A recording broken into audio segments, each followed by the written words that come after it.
Hello friends, welcome back to my channel. আশা করি আপনারা সবাই ভালো আছেন। আপনাদের দয়ায় আমিও ভালো আছি। এইরকম এগ কারি কার না ভালো লাগে? আপনারা বাড়িতে এগ কারি খেয়েই থাকেন। এই নতুন নিয়মে এগ কারি একবার হলেও বানিয়ে দেখবেন। একবার খেলে আবার আপনাকে বলতে পারে আবার খাবো। তাহলে চলুন রেসিপিটা শুরু করা যাক। আমি এখানে প্রথমে নিয়ে নিচ্ছি একটু সেদ্ধ করা ডিম।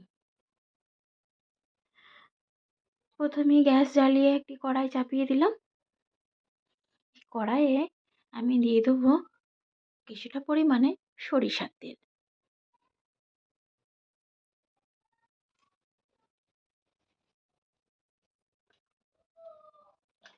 তেল গরম হতেই আমি এখানে দিয়ে দেবো বড় বড় করে কেটে রাখা পেঁয়াজ কুচো।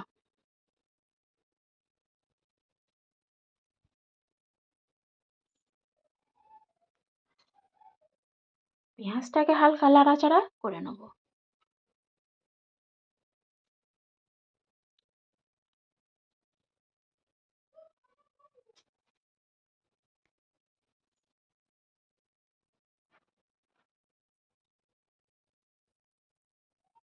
হালকা নাড়াচাড়া করাই পরই এখানে দিয়ে দেবো 1 চামচ লবণ আর 1 চামচ হলুদ গুঁড়ো।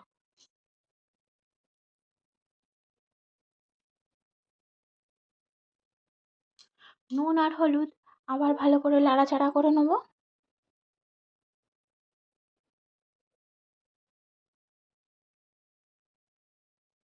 নুন আর হলুদ নাড়াচাড়া করে যাওয়ার পর দিয়ে দেবো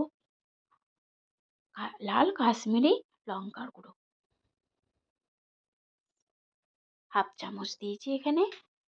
আপনারা এখানে কাশ্মীরি লঙ্কাগুলোই ব্যবহার করার চেষ্টা করবেন, তাহলে তরকারির রঙটাও হবে অসাধারণ। এরপরে আমি এখানে দিয়ে দেবো একটা কেটে রাখা টমেটো। টমেটোটাকেও ভালো করে এর সাথে নাড়াচাড়া করে নেব। এবার আমি এখানে দিয়ে দেবো কিছুটা পরিমাণে জল।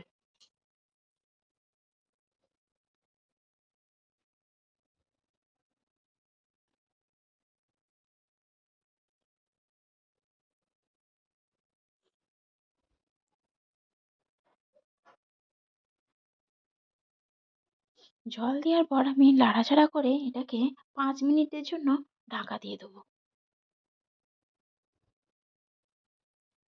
5 মিনিট ঢাকা দেওয়ার পরে এটাকে আমি তুলে নেব। এখানে দিতে হবে 1 চামচ ধনিয়া গুঁড়ো।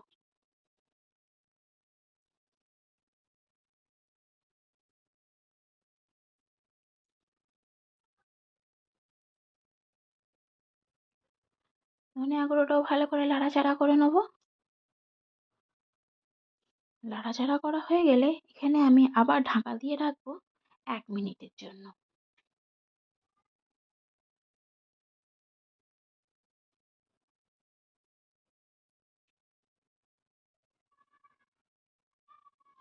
এখানে 1 মিনিট ঢাকা দেওয়ার পর দেখুন আমার এটা মশলাটা কষা হয়ে গেছে। এটাকে আমি ঠান্ডা করার জন্য রেখে দেবো।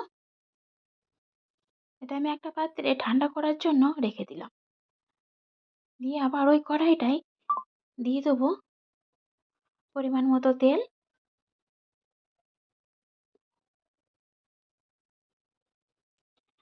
তারপর দিয়ে দেবো একে একে হলুদ গুঁড়ো,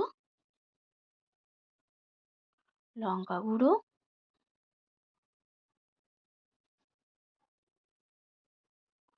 লবণ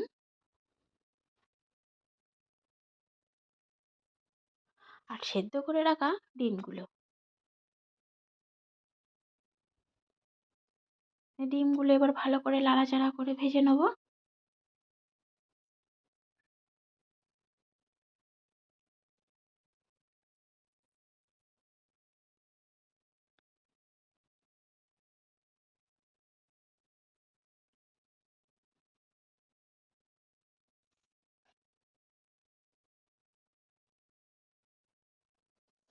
এখানে আমার ডিমগুলো ভাজা হয়ে গেছে।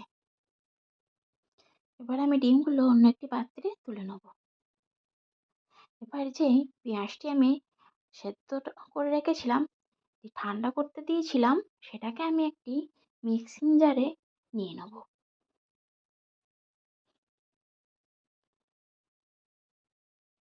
এটাকে আমি মিহি পেস্ট করে নেব। এখানে আমি এটাকে মিহি পেস্ট করা হয়ে গেছে। এবার আবার উনুনে একটি কড়াই চাপাবো। এই কড়াইয়ে ডিম ভেজেছিলাম, সেই কড়াইটাই আমি নিয়েছি।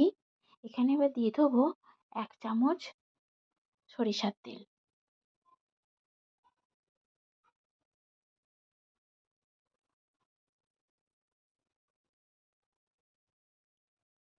এখানে আমি নিয়ে নেব ফোড়নের জন্য 2টো এলাচ আর 2টো তেজপাতা।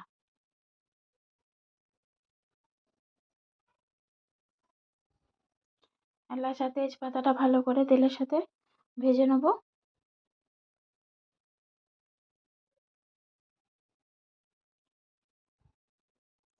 এখানে দিয়ে দেবো আদা আর রসুন পেস্ট 1 চামচ।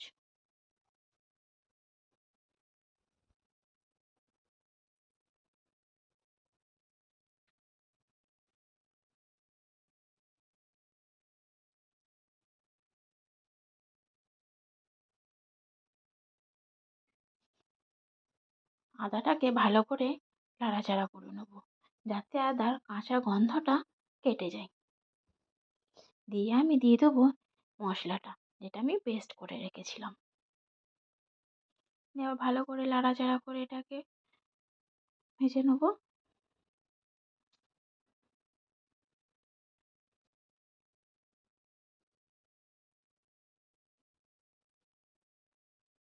এবার এখানে দিয়ে দেবো অল্প পরিমাণে কাশ্মীরি লাল লঙ্কার গুঁড়ো।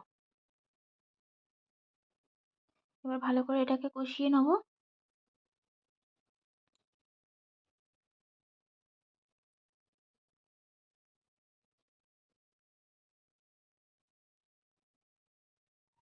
এখন আমার কষানো হয়েই এসেছে।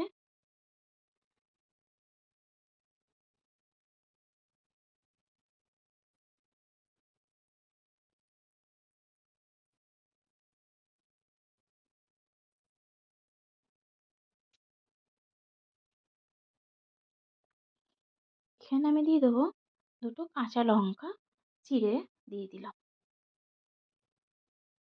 আবার ভালো করে এটাকে কষিয়ে নেব।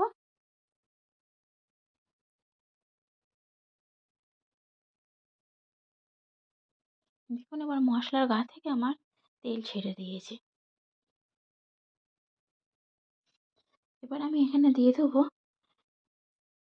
ডিম সেদ্ধ করে রাখা, যে ভেজে রেখেছিলাম সেই ডিমটা।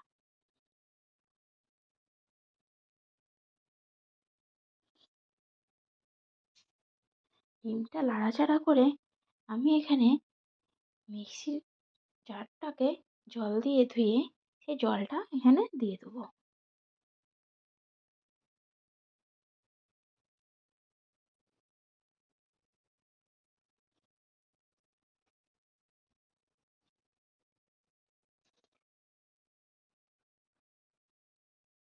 এখানে আমার আরও একটু জল লাগবে, আমি আরও একটু জল অ্যাড করে দিলাম।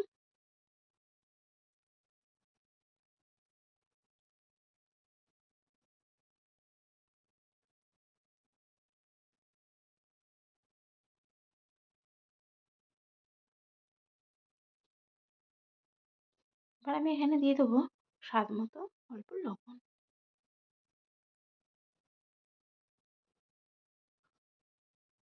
আবার আমি এটাকে ঢেকে রাখবো 5 মিনিটের জন্য।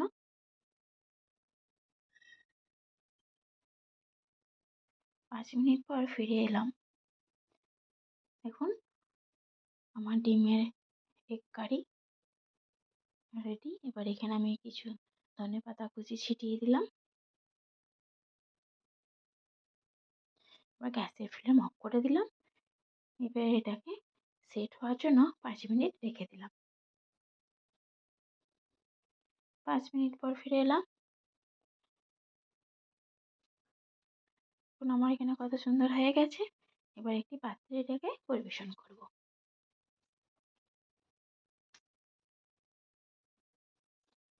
এগ কারি রুটি বা ভাতের সাথে অনায়াসে খাওয়া যেতেই পারে।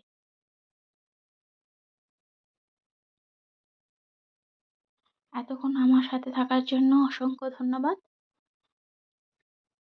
লাইক, শেয়ার এবং কমেন্ট করবেন। অবশ্যই জানাবেন আপনাদের কেমন লাগলো। আল্লাহ হাফেজ।